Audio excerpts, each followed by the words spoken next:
आज अपन बात करेंगे नदियों द्वारा निर्मित आकृतियां। तो नदियां क्या होता है, नदियां किस प्रकार से आकृतियां बनाती हैं। तो नदियां दो प्रकार से आकृति बनाती है, एक तो होता है उसका अपरदन या इरोजन के द्वारा, दूसरा होता है निक्षेपण के द्वारा।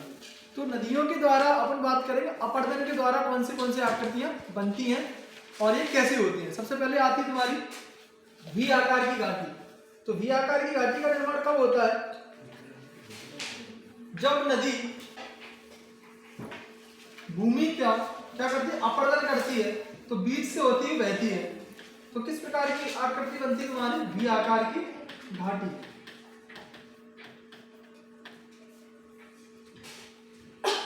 वी आकार की घाटी का निर्माण करती है, ठीक है। अब इसी का एक बड़ा रूप होता है, वो होता है गॉर्ज। ये काफी बार प्रश्न आए हैं तुम्हारे एमपीटीएससी में। गॉर्ज, इसका एक बड़ा रूप होता है कैनियन।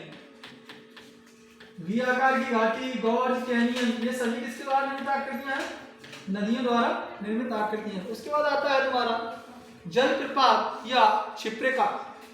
तो जलप्रपात या क्षिप्रिका क्या होता है, जब किसी नदी का जल ऊंचाई से नीचे गिरता है तो किस प्रकार की आकृति बनती है, जलप्रपात की आकृति बनती है। इसको क्या बोलते हैं, जलप्रपात या क्षिप्रिका बोलते हैं, ठीक है। अगली आकृति है जलोढ़ शंकु। जब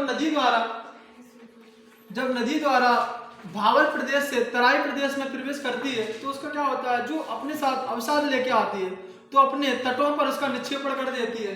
तो वहां पे शंकु जैसी आकृतियां का निर्माण होता है।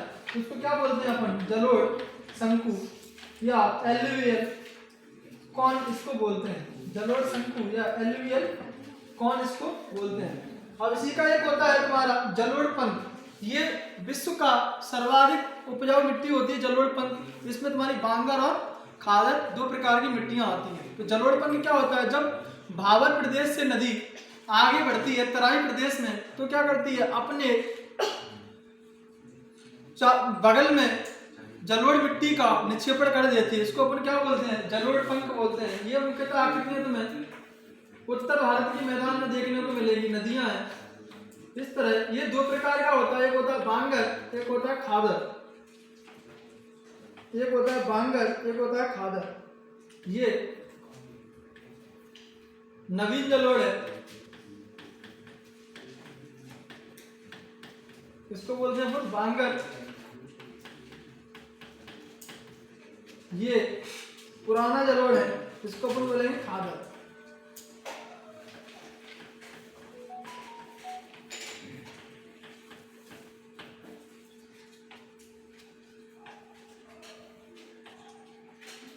ये वाला पुराना जलोढ़ है। तो पुराना जलोढ़ कौन सा हो गया, खादर हो गया, सॉरी बांगर हो गया। पुराना जलोढ़ क्या होता है, बांगर होता है, सॉरी पुराना जलोढ़ होता है बांगर और नवीन जलोढ़ होता है तुम्हारा खादर। पुराना जलोढ़ होता है बांगर और नवीन जलोढ़ होता है खादर, ठीक है। ये क्या होता है, ये किसके द्वारा बनता है, जलोढ़ पंख के द्वारा ये बनता है, ठीक है। अगला आता है तुम्हारा नदी विसर्प या म्यांडर। काफी बार प्रश्न पूछा गया है, नदी विसर्प या म्यांडर क्या होता है। तो नदी विसर्प किसके द्वारा निर्मित आकृति, सबसे पहले यही प्रश्न आएगा तुम्हारा, ये नदी द्वारा निर्मित आकृति है। और ये होता क्या है, जब नदी अपने सीधे मार्ग से न बह के अपने मार्ग में परिवर्तन कर लेती है तो किस प्रकार की आकृति बनती है तुम्हारी। ये नदी है, सीधी बह रही थी तो क्या होता है, इसके मार्ग में कुछ अवरोधक के कारण या पर्वतों के कारण घुमाव आ जाता है। ये पर्वतों के कारण घुमाव आ जाता है तो ये नदी विसर्प का निर्माण करती है। इसको इंग्लिश में बोलते हैं म्यांडर, ठीक है। इसको बोलते हैं नदी विसर्प या म्यांडर। इसमें होता क्या है, नदी अपनी सीधी अवस्था में न बह के अपने मार्ग में कुछ परिवर्तन कर लेती है तो उसकी धारा क्या हो जाती है, टेढ़ी हो जाती है।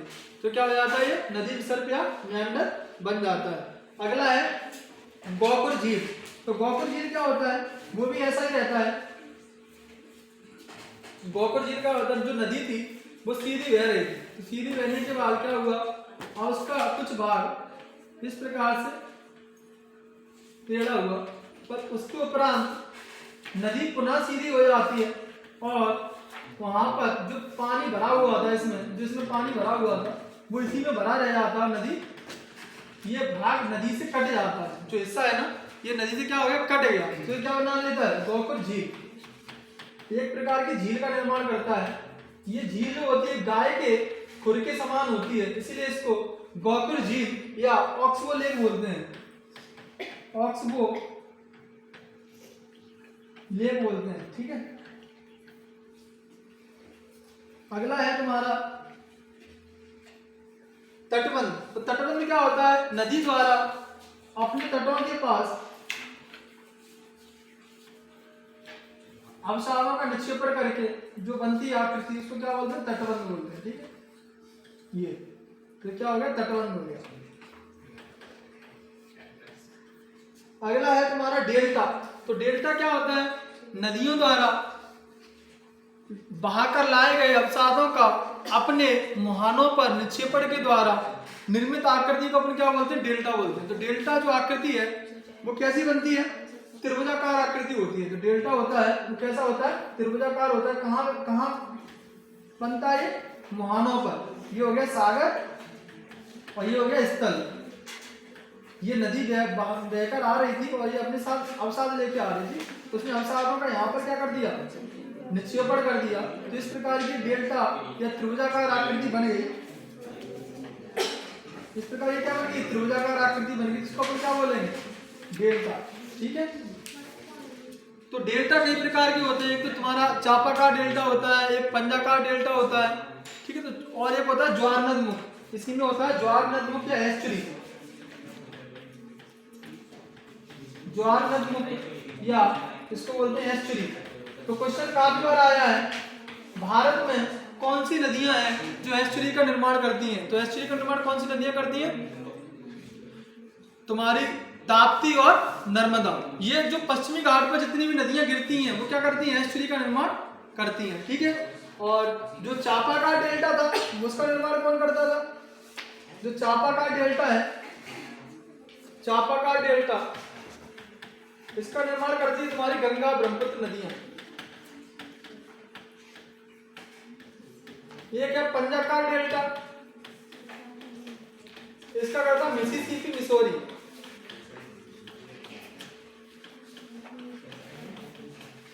ये उत्तरी अमेरिका में बहने वाली नदी है और ये पंजाकार डेल्टा का निर्माण करती है। ये काफी बार प्रश्न आया है, पंजाकार डेल्टा का निर्माण कौन सी नदी करती है। तो कौन सी नदी करती है, तुम्हारी मिसिसिपी मिसौरी। ठीक है, तो एस्चुरी का निर्माण कौन सी नदियां करती है, तुम्हारी नर्मदा, ताप्ती।